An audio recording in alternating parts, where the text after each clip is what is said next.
સોમવતી અમાસનું હિન્દુ ધર્મમાં વિશેષ મહત્વ છે. આ તિથિ પૂર્વજો માટે દાન ધર્મ કરવા માટે અને માતા લક્ષ્મીના આશીર્વાદ મેળવવા માટે છે. શ્રાવણ અમાસ અને સોમવારનો મહાસંયોગ 2 સપ્ટેમ્બરના રોજ મધા નક્ષત્ર શિવ યોગમાં થઈ રહ્યો છે. શ્રાવણ અમાવસ્યા તિથિ પ્રારંભ થાય છે 2 સપ્ટેમ્બર 2024 વહેલી સવારે 5:20 અને તિથિ પૂર્ણ થાય છે 3 સપ્ટેમ્બર 2024 સવારે 7:55. પિતૃઓ માટે કરો તર્પણ, દાન અને ધર્મ. આ તિથિ લક્ષ્મીજીને પ્રસન્ન કરવા માટે વિશેષ માનવામાં આવે છે.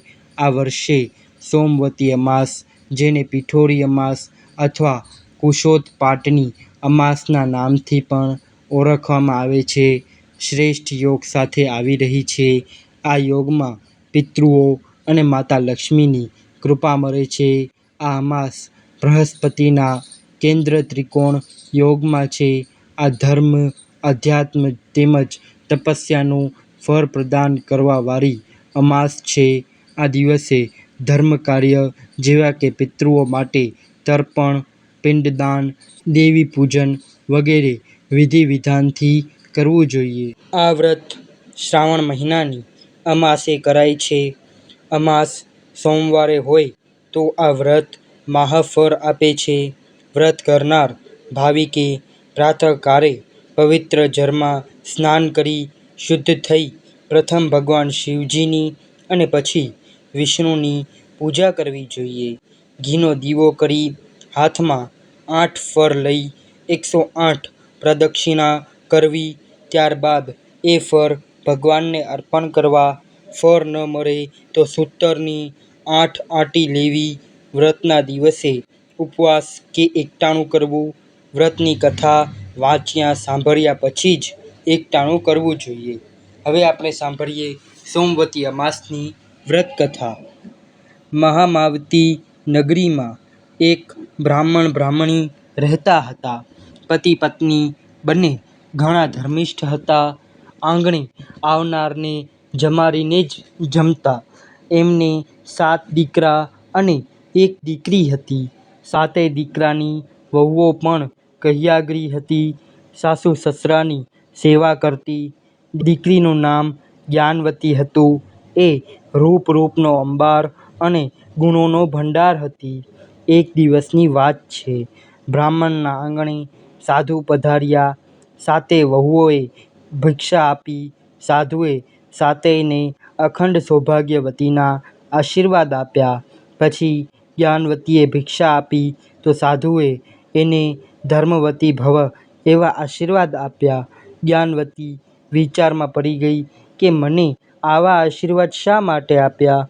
સાધુને બેસવા આસન આપ્યું. જ્ઞાનવતીએ પણ આ વાત માને કરી.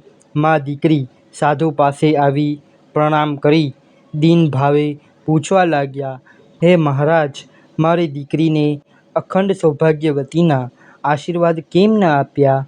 ત્યારે સાધુ બોલ્યા, જ્ઞાનવતીના ભાગ્યમાં વૈધવ્ય લખાયેલું છે.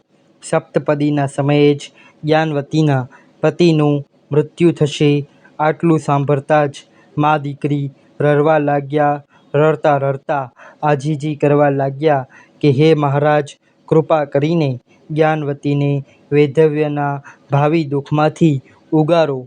ત્યારે સાધુ બોલ્યા, કાળને ટાળવાનો કોઈ ઉપાય નથી, તો પણ એક રસ્તો છે. સિંહલદ્વીપમાં રહેતી સોમાધોબણ જો લગ્નના દિવસે તમારા આંગણે હાજર હોય તો જ્ઞાનવતીનું સૌભાગ્ય અખંડ રહેશે. સાધુ તો ઉપાય જણાવીને ચાલ્યા ગયા. બધા વિચારમાં પડી ગયા કે સિંહલદ્વીપ પહોંચવું શી રીતે? સાગર ઓળંગવો શી રીતે? દુષ્કર જંગલો વીંધીને જવાનું, પહાડો ખીણો ઓળંગીને જવાનું. જ્ઞાનવતી પોતાના ભાઈઓને વિનંતી કરવા લાગી, પણ જીવ જોખમમાં મૂકીને સિંહલદ્વીપ જવા કોઈ તૈયાર ન થયું. આખરે નાનો ભાઈ શંકર તૈયાર થયો. ભાઈ બહેન ચાલી નીકળ્યા. દુર્ગમ માર્ગ હતો. જંગલો વીંધતા જાય, પહાડો ઓળંગતા જાય, પ્રભુ સ્મરણ કરતા જાય. પડતા આખરાતા ભૂખ લાગે તો વનફળ આરોગતા જાય. ભાઈ બહેન સાગર કિનારે આવ્યા ત્યારે થાકથી લોથપોથ થઈ ગયા હતા. ડગલુંય આગળ વધાય તેમ ન હતું. એની હિંમત જ ન રહી હતી. વળી આ તો મહાસાગર તરીને પાર ન થવાય. ભાઈ બહેન દરિયા કિનારે પ્રભુના જાપ કરતા ચિંતાતુર વદને એક વૃક્ષ નીચે બેઠા છે. એ વખતે એક ગીધ આવ્યો. વૃક્ષ પર ગીધના બચ્ચા રહેતા હતા. ગીધ બચ્ચાને કહેવા લાગ્યો કે આજે તો ભાવતા ભોજન લાવ્યો છું, પેટ ભરીને જમો. ત્યારે બચ્ચા બોલ્યા, આજે તો આંગણે અતિથિ આવ્યા છે, એ ભૂખ્યા છે. અતિથિ જમે પછી અમે જમીશું. આ સાંભળી ગીધ ભાઈ બહેન પાસે આવ્યો અને મીઠા વનફળ તેમની પાસે મૂક્યા. ત્યારે ભાઈ બહેન બોલ્યા, મિત્ર, અમે સિંહલદ્વીપ જવા નીકળ્યા છીએ, પણ આડો મહાસાગર છે. હવે તો અન્ન જળ છોડીને અહીં જ પ્રાણ ત્યાગવા પડશે. આ સાંભળી ગીધ બોલ્યો, તમે જરા પણ ચિંતા ન કરો. તમને સિંહલદ્વીપ હું પહોંચાડી દઈશ. માટે સુખેથી જમો. ભાઈ બહેને પેટ ભરીને ફળો ખાધા પછી ગીધની પીઠ પર બેસી ગયા. ગીધ અત્યંત શક્તિશાળી હતો. આ તો 10ને લઈને ઉડે એવો સડસડાટ કરતો ઉડ્યો અને થોડી જ વારમાં બંનેને સિંહલદ્વીપ પહોંચાડી દીધા. ભાઈ બહેને ગીધનો આભાર માન્યો. નગરની શોભા જોતા નગરજનોને પૂછતા પૂછતા ભાઈ બહેન સોમાધોબરના ઘરે આવ્યા. 7 માળની હવેલીમાં 7 દીકરા અને 7 વહુઓ સાથે સોમા દોમ દોમ સાહેબી ભોગવતી હતી. ભાઈ બહેન ત્યાં ચાકરીએ રહ્યા અને તન મન ધનથી સોમાની સેવા કરવા લાગ્યા. સોમા એ બંનેની સેવાથી પ્રસન્ન થઈ ગઈ. એક દિવસની વાત છે. રાતનો સમય છે. જ્ઞાનવતી સોમાના પગ દાબે છે. પગ દાબતા દાબતા જ્ઞાનવતીનું હૈયું ભરાઈ આવ્યું. આંખમાંથી ટપ ટપ આંસુ વહેવા લાગ્યા. ત્યારે સોમાએ આગ્રહ કરીને દુઃખની વાત પૂછી. જ્ઞાનવતીએ બધી વાત કરી. ત્યારે સોમા બોલી, હું અવશ્ય તારું દુઃખ ભાંગીશ.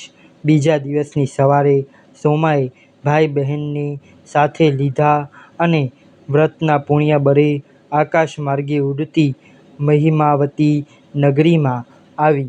જ્ઞાનવતીના મા બાપ રાજી થયા. એક ઉચ્ચ કુળના યુવાન બ્રાહ્મણ સાથે જ્ઞાનવતીની સગાઈ કરી.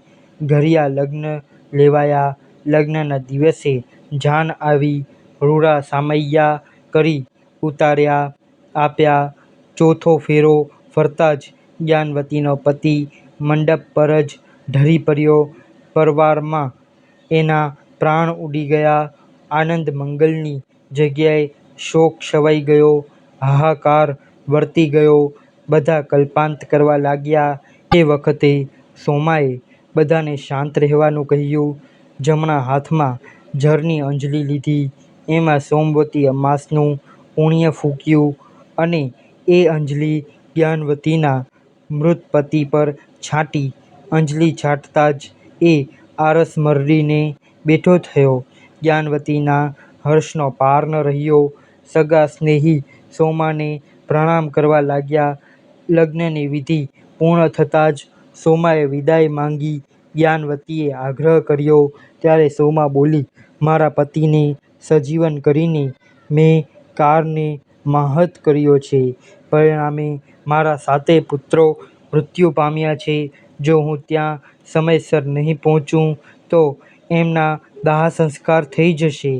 આટલું કહીને સોમા પવન વેગે સિંહલદ્વીપ આવી. જોયું તો ઘરમાં રોકકળ ચાલે છે.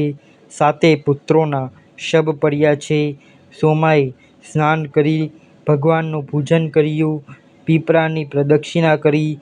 પછી દર્ભની સરી લઈ એમાં સોમવતી અમાસનું વ્રતનું પુણ્ય મૂક્યું. પછી એ દર્ભની સરી પોતાના પુત્રોને અડાડી શરીરનો સ્પર્શ થતાં જ પુત્રો આરસ મરડીને ઊભા થઈ ગયા. સોમવતી અમાસના વ્રતનો આવો પ્રભાવ છે. વ્રત કરનાર ભાવિકે વ્રતના દિવસે કોઈને ભાર ન ઉપાડવો. હે પ્રભુ, તમે જેવા જ્ઞાનવતીને અને સોમાને ફર્યા એવા સૌને ફરજો. મિત્રો, તમને આ વિડીયો પસંદ આવ્યો હોય તો આ વિડીયોને લાઈક કરજો, શેર કરજો અને આપણી યુટ્યુબ ચેનલ રાધાકૃષ્ણ ભક્તિધારાને સબસ્ક્રાઈબ કરજો અને કોમેન્ટ બોક્સમાં જય સોમવતી અમાસ, જય હર હર મહાદેવ અવશ્ય લખજો. ધન્યવાદ. જય શિવશંકર.